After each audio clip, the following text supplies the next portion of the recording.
இப்போ போலீஸ் ஸ்டேஷன்ல lawyer Vanathi SI Kavitha கிட்ட பெயில் கொடுக்குறாங்க. அதாவது ரகுக்கான பெயில். லாயர் வானதி டேபிளில் பெயில் வச்ச உடனே எஸ்ஐ கவிதா பார்க்குறாங்க. அவங்க வந்து ஷாக்காக இல்லை இந்த விஷயம். அவங்க கொஞ்சம் எதிர்பார்த்தது தான் இது. ஏன்னா இப்போ ரகு தான் இதெல்லாம் பண்ணுறாருனா இதுக்கு பின்னாடி எல்லாம் அவர் தான் இருக்காரு அப்படின்னா கண்டிப்பாக அவர் வந்து இப்போ மாட்டினோடனே தப்பிக்க வந்து ஏதாச்சும் ஒன்று ரெடி பண்ணி வச்சிருப்பாரு இல்லையா. எஸ்ஐ கவிதா பேச தொடங்குறாங்க. சரி, பெயில் கொடுத்துட்டீங்க, நீங்கள் கிளம்பலாம். ஆனால் எப்போ ரகு உங்களை வந்து இன்வெஸ்டிகேஷன் கூப்பிட்டாலோ விசாரணை பண்ண கூப்பிட்டாலோ நீங்கள் கண்டிப்பாக வரணும், ஸ்டேஷனுக்கு வரணும். வெளியில் எங்கேயும் போகக்கூடாது. ஐ மீன் வெளியூருக்கு போகக்கூடாது. எங்ககிட்ட இன்ஃபார்ம் பண்ணாமல் எங்கேயும் போகக்கூடாது. இவங்க இப்படி சொன்ன உடனே ரெண்டு பேரும் லாயர் வானதியும் சரி ரகுவும் சரி ஓகே மேடம் சொல்லிட்டு ரெண்டு பேரும் வந்து ஸ்டேஷனை விட்டு கிளம்பிடுறாங்க. இப்போ ஹாசினியை சேர்த்த ஹாஸ்பிட்டலில் கான்ஸ்டபிள் ராமமூர்த்தி ஹாசினியோட சித்தப்பா வெங்கடேசனை வர வச்சிடுறாரு. இதுக்கு நடுவில் போலீஸ் தரப்பிலிருந்தும் ரேஷ்மாவும் ஃபோன் பண்ணி அவங்க வீட்டுக்கு இன்ஃபார்ம் பண்ணிட்டாங்க. அதாவது ரேஷ்மா வீட்டுக்கு தான். அவங்க தான் வந்து அம்மா கிட்ட வந்து சொல்லாமல் வண்டி எடுத்துகிட்டு வந்து நான் அக்காவை காப்பாற்றுறேன்னு வந்தாங்க இல்லையா. ஸோ அவங்க வந்து ஃபோன் பண்ணி அவங்க அம்மா கிட்ட சொல்லிட்டாங்க. அவங்களுக்கு செம்ம திட்டு விழுந்துச்சு. அதனால் இப்போது வெங்கடேசன் சித்தப்பாவும் வந்துட்டாரு. அவர் வந்துட்டோடனே ரேஷ்மாவும் நான் போகிறேன் அப்படின்னு சொல்லிட்டு கிளம்பிடுறாங்க. சரியா நள்ளிரவு 2 மணிக்கு போலீஸ் ஸ்டேஷனுக்கு ஜீப் வருது. அதுலேருந்து ருத்ரனும் அவர் பிடிச்சிட்டு வந்த அந்த கடத்தல்காரனும் இறங்குறாங்க. அதாங்க நம்ம ஹாசினியை கடத்துனாங்கல்ல, என்னதான் மற்ற எல்லாரும் தப்பிச்சிட்டாலும் இவர் மட்டும் இந்த இரும்பு ராடில் வந்து கால் மாட்டி கீழே விழுந்தாரு. ருத்ரன் கூட வந்து காலரை தூக்கி வந்து யார் நீ விசாரிக்கும் போது நீங்கள் ரொம்ப லேட்டாக வந்துட்டீங்க சார்ன்னு சொன்னார் இல்லையா, அவர் தான் அவன் தான். அவனை விசாரிச்சதுல அவன் பேர் வந்து ராக்கின்னு தெரிய வந்தது. அது தவிர தன்னை பற்றி எந்த விஷயமும் அவன் வந்து எவ்வளோ அடித்து கேட்டாலும் அவன் வந்து சொல்லவே இல்லை. அவனுடைய கூட்டாளிகள் யார் இதை பற்றி அவன் எதுவுமே சொல்லவே இல்லை. அப்போ மணி சரியா நள்ளிரவு 3 மணி இருக்கும். ஸ்டேஷனில் பாதி பேர் தூங்கிட்டு இருந்தாங்க, பாதி பேர் முழிச்சிட்டு இருந்தாங்க. அந்த முழிச்சிட்டு இருந்ததில் ஒருத்தர் ருத்ரனும். இன்ஸ்பெக்டர் ருத்ரன் ராக்கியை பார்க்குறாரு. அவன் தூங்கிட்டானான்னு பார்க்குறாரு. ஆனால் அவன் வந்து தூங்கலை. இவரையே வந்து பார்த்துட்டு இருந்தான். அப்போ இவர் வந்து கிட்ட போகிறார், ராக்கி கிட்ட வந்து போகிறாரு. அப்போது இந்த செல்லுக்குள்ளே வந்து இன்ஸ்பெக்டர் ருத்ரன் வந்து பார்க்குறாரு. ஒரு உருவம் நிற்குது. அந்த உருவம் யாருன்னு பார்த்தா ஸ்ரீனிவாசனோட உருவம் தான். இப்போ ராக்கி வந்து பேச ஆரம்பிக்கிறான். என்ன சார், உங்களுக்கும் அந்த உருவம் தெரியுதா? இவருக்கு ருத்ரனுக்கு வந்து உடனே என்னடா இவன் எந்த உருவத்தை பற்றி சொல்கிறான், நமக்கு தெரியிற உருவம் இவனுக்கும் தெரியுதா அப்படின்னு அவர் கன்ஃபியூஸ். அந்த ராக்கி திடீர்னு சிரிக்க தொடங்குறான். அப்படியே பித்து பிடிச்சவன் மாதிரியே வந்து சிரிக்கிறான். உடனே வந்து ருத்ரனுக்கு வந்து டென்ஷன் ஆயிடுது. என்ன இதுன்னா ராத்திரி நள்ளிரவு 3 மணி. இவன் சிரித்த உடனே வெளியில் இருக்கிற தெருநாயெல்லாம் வேற கத்துது. இவன் ஒரு பக்கம் சிரிக்கிறான், வெளியில் தெருநாய் கத்துது. அவருக்கு வந்து ஒரு மாதிரி அவர் உடனே அவர் வந்து கத்துறாரு. ஏன்டா இப்படி சிரிக்கிற, ஏன்டா இப்படி சிரிக்கிற அப்படின்னு வந்து கத்துறாரு. அவன் உடனே சிரிப்புறதை நிப்பாட்டிட்டு வந்து பேச தொடங்குறான். சார், இன்னைக்கு அந்த பாவ செயலை நான் பண்ணணும்.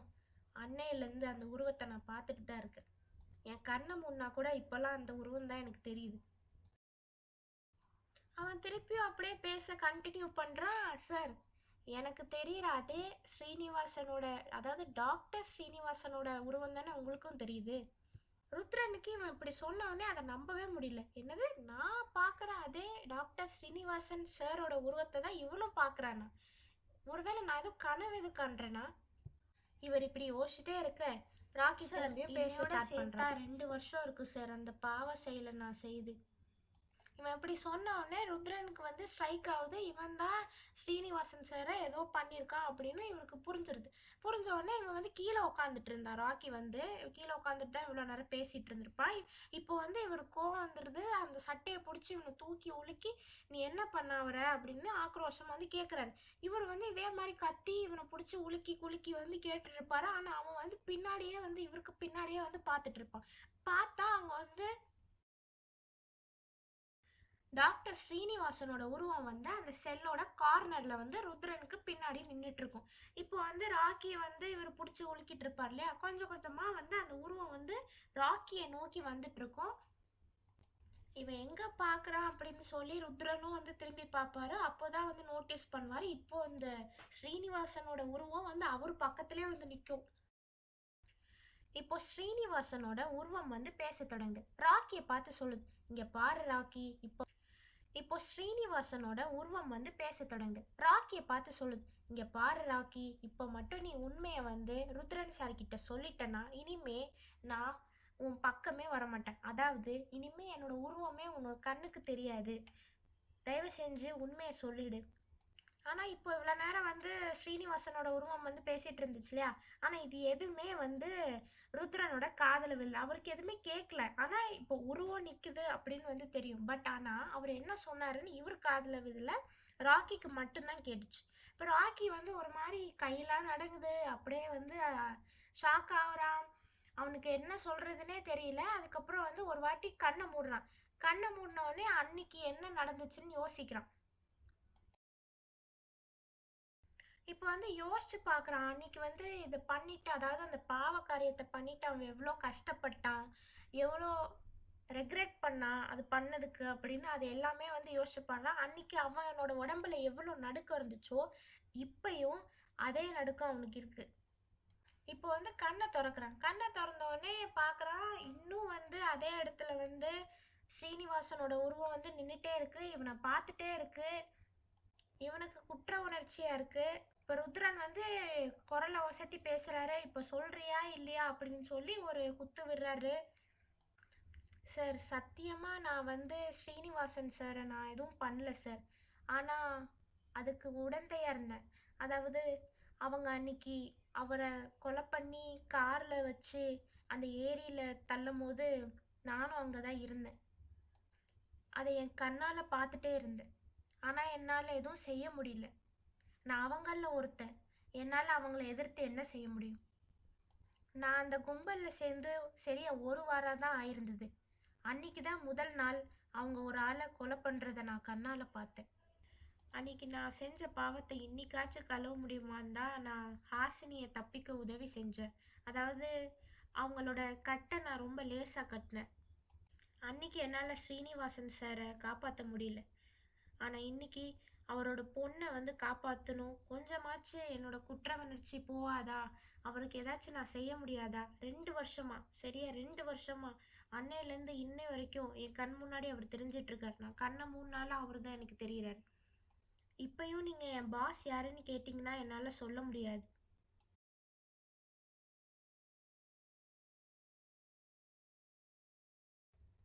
ஏன்னா உங்ககிட்ட நான் அவர் யாருன்னு சொல்லிட்டேன்னா, சாரி, என் பாஸ் யாருன்னு சொல்லிட்டேன்னா என்னோட குடும்பம் மாதிரி இருக்கிற என்னோட ஒரே ஒரு ஃப்ரெண்டை அவங்க கொன்றுவாங்க.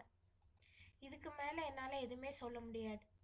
இப்படி சொல்லிட்டு இந்த ராக்கி வந்து திடீர்னு பார்த்தா மயக்க போட்டு விழுந்துறான். உடனே மூஞ்சில் வந்து தண்ணியெலாம் அடித்து பார்ப்பாங்க. அதுக்கப்புறம் வந்து எந்திரிச்சிருவான். எந்திரிச்சிட்டு ஒரு மாதிரி பித்து பிடிச்சவ மாதிரி அப்படியே வந்து உட்காந்துருப்பான். இவனை இதுக்கு மேலே இப்போ கேட்க வேண்டாம். நைட்டும் 3 மணி ஆயிடுச்சே, 4 மணி ஆக போதே, இதுக்கு மேலே இவனை எதுவும் விசாரிக்க வேண்டான்னு ருத்ரனும் அந்த செல்லை விட்டு வந்து வெளில போயிடுவார். அதுக்கப்புறம் வந்து அவர் ஃபோனுக்கு வந்து கால் வரும். கால் வந்தவொடனே எடுத்து பேசுவார். அவரோட அம்மா தான் பேசுவாங்க. லேட் ஆயிடுச்சு இல்லையா, என்ன இன்னும் வரல அப்படின்னு சொல்லி விசாரிப்பாங்க. இப்போ மறுநாள் காலையில் கரெக்டாக 8 மணி ஆகுது. டிடெக்டிவ் விக்ரமோட ஃபோனுக்கு வந்து ஒரு மெசேஜ் வருது. கரெக்டாக 10 மணிக்கு என்னோட வீட்டில் வந்து என்ன பாரு அப்படின்னு இன்ஸ்பெக்டர் ருத்ரன் கிட்ட இருந்து அந்த மெசேஜ் வருது.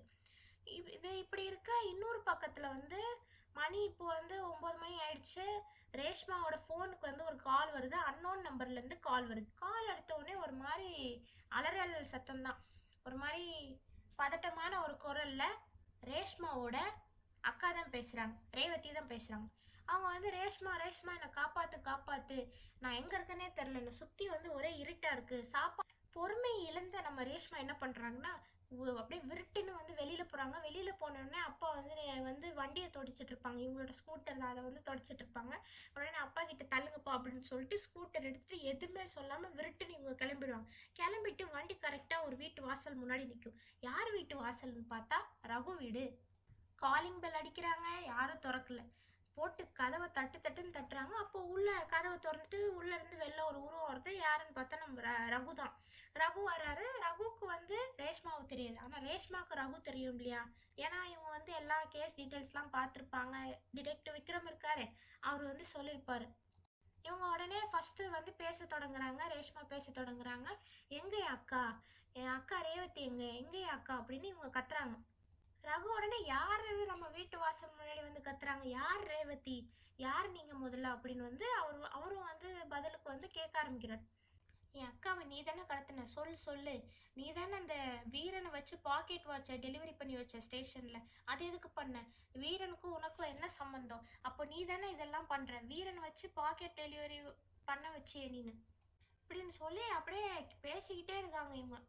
ரகுக்கு இப்பதான் கொஞ்சம் கொஞ்சம் புரியுது, காணாம போன ஒரு பொண்ணோட அக்கா இவங்க அப்படின்னு புரியுது.